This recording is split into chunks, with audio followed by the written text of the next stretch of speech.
ሰላም ሰላም ውድ የሀገሬ ልጆች እንዴት ናችሁ? ሁሉ ሰላም ነው?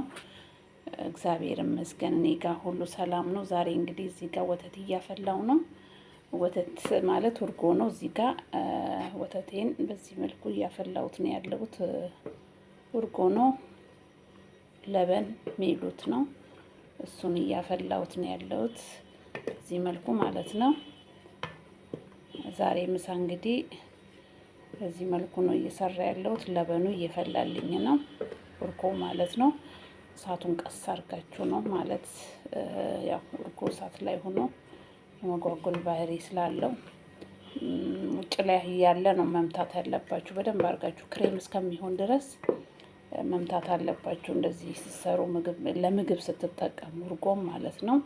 ያው በዚህ መልኩ እርጎዬን ያው እንደ ክሬም ሆኖልኝ ነው አሁን እየፈላልኝ ነው። እጃችሁን ከላዩ ላይ እንዳታነሱ ስታማስሉት ማማሰል አለባችሁ በትክክል ማለት ነው፣ እንዳይጓጉልባችሁ።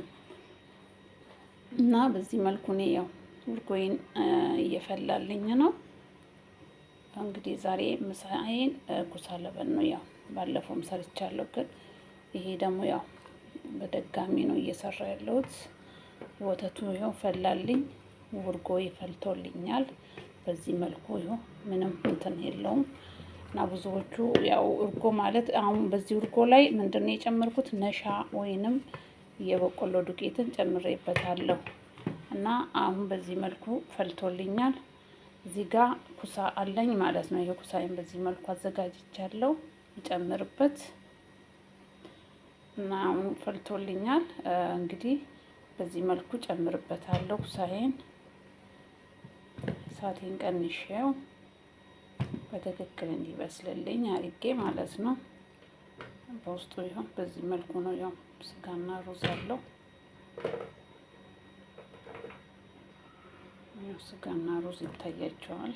ስኑባር በውስጡ አለው እና በጣም ቆንጆ ምግብ ነው። ይህ ምግብ እንደኔ የምትወዱ ካላችሁ በተለይ በበጋ በጣም አሪፍ ምግብ ነው።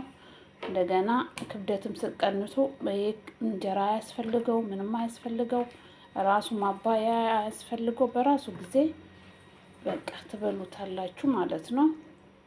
እና በጣም ቆንጆ ምግብ ነው። እኔ በጣም የምወደው ኩሳ ለበን እና እንደኔ የምትወዱ ካላችሁ እንግዲህ ታውቃላችሁ ማለት ነው። የኩሳ ለበን ጥቅምም አለው፣ ብዙ ጥቅምም አለው። እና የኩሳ ለበን ይኸው በዚህ መልኩ ኩሳዬን ጨመርኩበት በፈላው እርጎዬ ማለት ነው። በፈላው እርጎዬ ላይ ኩሳዬን በዚህ መልኩ ጨመርኩበት እና እንግዲህ እሳት ቀስ እያለ ነው መብሰል ያለበት። ውስጡ ያለው ሩዝና ስጋ በትክክል እሳት ማግኘት አለበት። ወተቱ ወደ ውስጥ መግባት አለበት በትክክል ማለት ነው። በዚህ መልኩ ወተቱ ወደ ውስጥ ገብቶ ጣዕም ይሰጠዋል፣ ያበስለዋል ማለት እንግዲህ ውስጥ ላይ ያለው ሩዝ አለ፣ ጥሬ ሩዝ ነው። ስኑባር አለ፣ የተቆላ ስኑባር እና በዚህ መልኩ ቀስ እያለልን ይበስልልናል። ያያችሁ እንግዲህ እኔ በዚህ መልኩ አሁን እሳቱን ቀነስ አደርገዋለሁ እስከሚበስልልኝ ድረስ ቀስ ብሎ እንዲበስልልኝ እና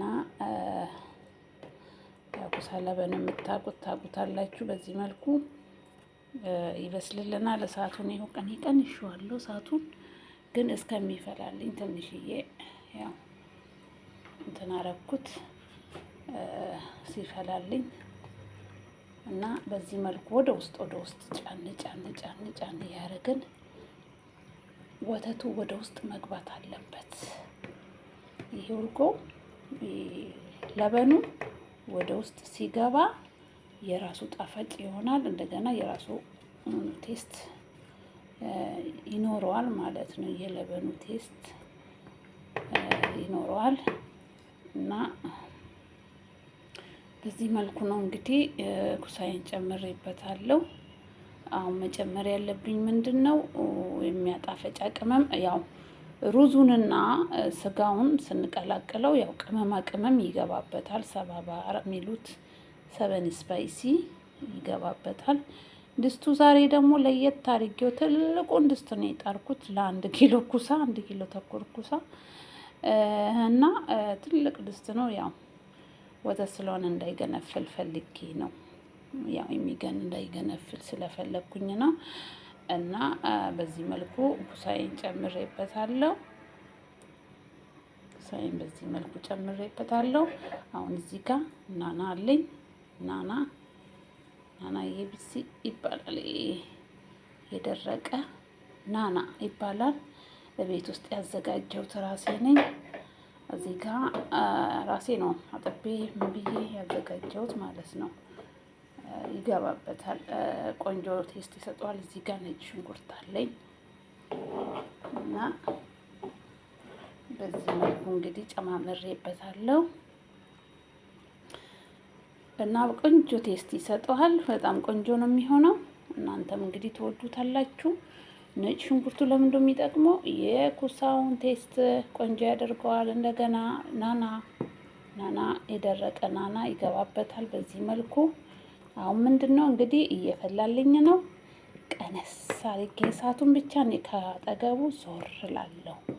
ምንም የሚጓጉል ነገር የለው። ምንም ሰው የሚፈልግበት ነገር የለውም። በቃ በዚህ መልኩ አሁን ይሄው በዚህ መልኩ አቀላቅየዋለሁ። በቃ ያው ትልቅ ድስት ነው ዛሬ ያደረኩት። ይገነፍላል ምናምን ብዬ ግዴታ ካጠገቡ አልቆምም። ቀነስ አድርጌ ብቻ ወደ ሌላ ስራዬ መሄድ እችላለሁ። በዚህ መልኩ ቀስ እያለ ይበስልልኛል።